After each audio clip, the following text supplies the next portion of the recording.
dive into this first little graph here. So there's a lot of speculation that we should say bye to Billy Napier play calling, right? And something that I kind of been beating the drum. I was like, look, play calling wasn't that atrocious as much as we want to believe that it was.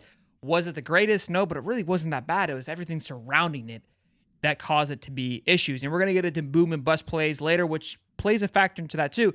Again, reading this graph, how I interpreted it, because we're in the same corner as LSU, which they had a great offense and an atrocious defense, right? This tells me that the offense was trending the right way. It was the defense that brought us down a little bit. Am I right there, or is that what this tells us? I don't know whose chart this is, but you guys know. Yeah. So what it's really telling you is if you're in the top left, you got a good defense and good offense. And you can see there it's an 83.6% winning percentage for teams in that category. You go over to the good offense, bad defense, you're winning 60% of the time. Bad defense or bad offense, good defense, you're winning 47% of the time. Bad offense, bad defense, 33% of the time. And then you got whatever Vanderbilt is over there on the lower right-hand corner. So, what it really boils down to is if Florida plays the exact same way they did on offense this year as they did last year, and the defense improves to say where Tennessee is, then it's completely reasonable to expect Florida to be sitting there at the 7, 8, 9 win mark. But Tennessee was like a top 30 defense last year. Alabama, top 30. Georgia, obviously, top 10. So that's kind of where you're looking. Like maybe the best case scenario, I would think, is that they sneak over to that Ole Miss category where they're just sort of skirting that line. But again, Ole Miss went 11-2 last year. So Florida has a tougher schedule than any of those teams had last year. But Florida wasn't that far away on the offensive side of the ball. They were a little bit clunky, took a little bit too much time for drives, not a lot of explosives. They certainly weren't LSU, but it was the defense that held them up. And quite honestly, it's been that way for the last 4 years. That's what I get. See, this is what excites me because I talk about all the time where myself, I'm more of a feel guy. And I mentioned that all on the show where I feel like these things are heading the right way. And then things like this support how I'm feeling and what you believe. It's always great to have numbers to support that. But this is why I love numbers, because it's not this black and white, obviously. But like you just stated, if they can improve their defense to what in Tennessee was top 30, but just improve it dramatically, given the fact of how poor it was, you're in that upper left echelon. And like you said, you're 7, 8, 9 win game, possibly 11, because Ole Miss is right there in the middle. And offensively, you could argue that there is some reason for it to be better this year than it was last year. And we're going to get into the offensive line. I think the talent's going to be there. And another year under Graham Mertz, we might not lose another game, is what Will's stating with this graph here. I don't like to overreach, but you put the graph together. I'm just breaking it down. Is there like a section? Is there a section where it says we're not losing, and then it just has like reasons why we're not losing? We were afraid that you all would sue us if we put that in there. Yeah, that's Hightop trademarked, buddy. We can't put that in there without asking permission. Understood. You guys have permission. But no, this is like page, I think 3 or 4. It's early on, and I was going through that, and I go, man, this is kind of like how I interpreted it. But I love how you even brought in the fact of what else it could be. And again, we saw the success, and like Missouri had a really good season. Obviously, the schedule plays a big factor into that. And what's crazy too is Ole Miss being right there in the center, not really knocking anybody off the page by any stretch, but performed very well. And look, so here's where I come to. We play Texas A&M this year. We play Mississippi State. We play Kentucky. And it felt like, again, A&M, I feel like we should be able to beat this year. Kentucky, I felt like we should have beat last year. Ray Davis just ran all over us, and we just could never find our wits about us.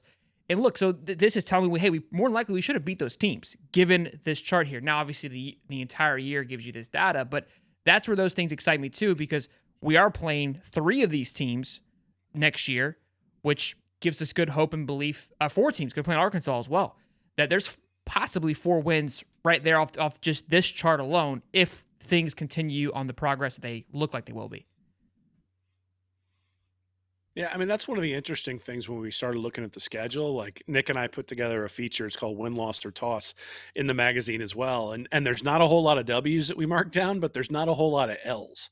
And so Florida's schedule is going to really, their ability to sort of take a leap into what we might call the second tier of SEC teams, right? First tier is Georgia. Second tier is that Tennessee, Alabama, Missouri, Ole Miss bunch. And then the next jump is the Florida, Kentucky, South Carolina, Arkansas, and Auburn.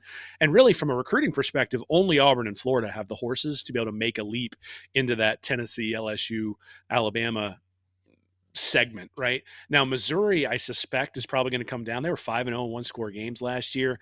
Ole Miss was 4-0 in one-score games. Those tend to be, you tend to go 2-2 in those sorts of games over the course of a year. And when you have a year, it's a year where you go 4-0. It's not necessarily that you go 0-4 the next year. It's that you go 2-2 the next year. And so that, to me, I think is one of the keys to look for, is who in that tier that you're seeing right there in the upper left-hand quadrant, but pretty close to the center, who's gonna regress, and then who's gonna move forward. And I think just from a player perspective, only Florida and Auburn, because if you look at Auburn, they got to fix the offense, and if you look at Florida, they got to fix the defense. And whichever team really does that the best is the one that's going to find itself in that upper left-hand quadrant.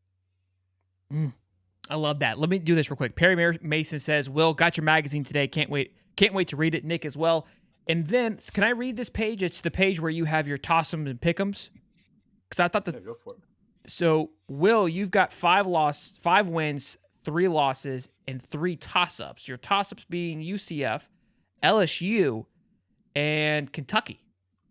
Which LSU, I think a lot of people are kind of writing off, but I think because it's a home game, Garrett Nussmeier gives a lot of reason to believe that, hey, this is and it being a home is a big reason that it could be a W. Is that right? Yeah. I just can't see an offense led by a Nussmeier in the swamp putting up any sort of points. It's just, I can't. Fair enough. And UCF is fair enough. Why a toss up on UCF? Because KJ Jefferson still gives me nightmares. Like after watching that game against Arkansas last year, until they prove they can tackle him, I'm not like, especially if you think about Sam Pittman and his offensive prowess compared to Gus Malzahn and his offensive prowess. I suspect they're going to use KJ Jefferson in the right way. Sure. Now Jefferson struggles through the air, and maybe Florida's going to be able to fix some of the things on defense, but that's one of those. It's the same reason I have Tennessee as a win. Because until Tennessee proves that they can beat Georgia more than once every 2 decades, I think it's probably wise to continue picking the Gators. And look, they got Nico Iamaleava there at quarterback, brand new, played 1 game. You look at his high school stats, that's a place where I go all the time to see how guys are going to play. He doesn't have that great a profile. He's got a lot of tools, but he wasn't very accurate. He only completed like 59% of his balls there his junior and senior year in high school. So call me skeptical on Nico there at Tennessee. And, that means Florida's got an opportunity to get off to a pretty good start. The question is going to be, can they? And, that Miami game obviously is the one that sticks out to everybody in terms of, hey, like, get everything off to the right start, the right tone, and sort of go from there. I've not been sold on Nico the entire time. Go ahead, Dave. Yeah, I was just going to say that UCF did pretty well. I'm not going to say that they did phenomenal in the portal, but they did pretty well in the portal too. So that kind of factors in there too with some of the guys that they got as well. Because I do have that one as a toss-up as well.